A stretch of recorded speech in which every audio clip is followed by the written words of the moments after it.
You see, so not only is that going on, okay, but they have these war drills going on in South Korea. Not even war drills. They about to go to full fledged war over there.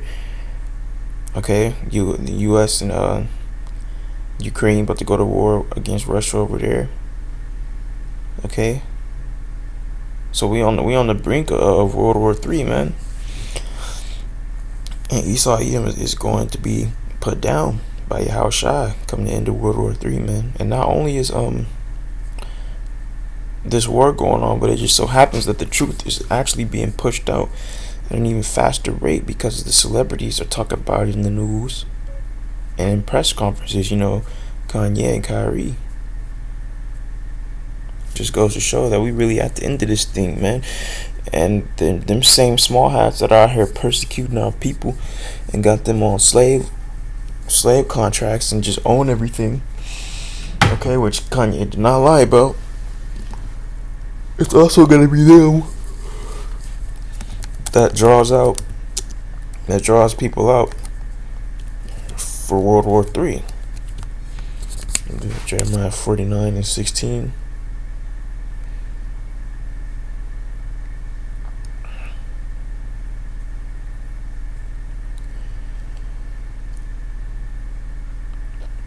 Thy terribleness hath deceived thee, and the pride of thy heart, O thou that dwellest in the clefts of the rock, that holdest the height of the hill.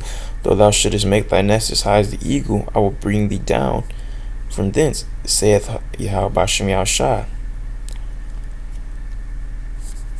Verse 17, also Edom shall be a desolation, everyone that goeth by it shall be astonished, and he said all the plagues thereof. So this first verse that I read is talk about how Esau got his power as high as heavens, as high as the eagle, and so because of that, he's putting his satellites and he's trying to make his habitation up there in the heavens. He's trying to build a whole space hotel. He's got satellites up there monitoring the heavens, the Shemayim, as if it's his, man.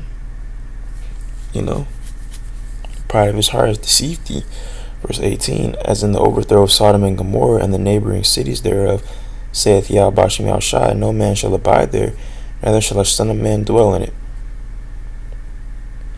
Verse 19, behold, he shall come up like a lion from the swelling of Jordan against the habitation of the strong, but I will suddenly make him run away from her. Who is a chosen man that I may appoint over her? For who is like me? For who will appoint me the time? And who is that shepherd that will stand before me? And this is talking about Yahushua, all the way from the symbolism of the lion, all the way from who is like me, who is like the Most High, Yahushua, who was made in his express image.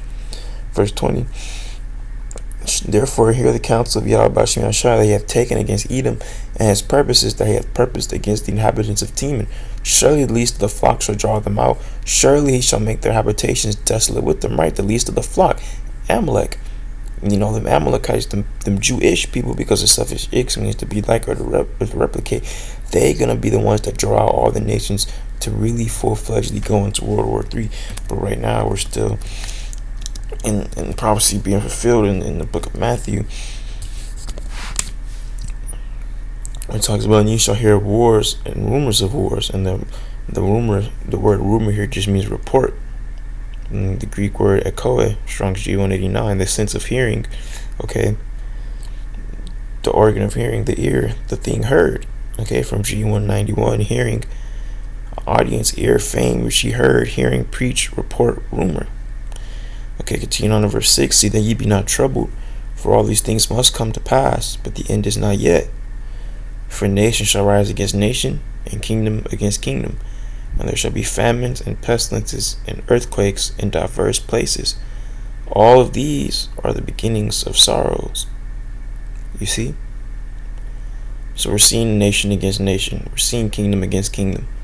Okay, South Korea versus North Korea, Ukraine versus Russia, Esau versus Esau. Because those Ukrainians and those Russians, those are the same people. Even the Edomites in power over here are the same people as the Edomites in power over there in Russia and in Ukraine. It's literally the same people, just from a different tribe within their confines, you see. This is Joel chapter 3 and verse 2. will also gather all nations and will bring them down to the valley of Yehoshaphat, and will plead with them there for my people, and for my heritage Israel, whom they have scattered among the nations and parted my land. That the word plead there is judge. The valley of Yehoshaphat, Yahweh's judgment. Skip it down to verse 9. Proclaim ye this among the Gentiles, prepare war, wake up the mighty men, let all the men of war draw near, let them come up.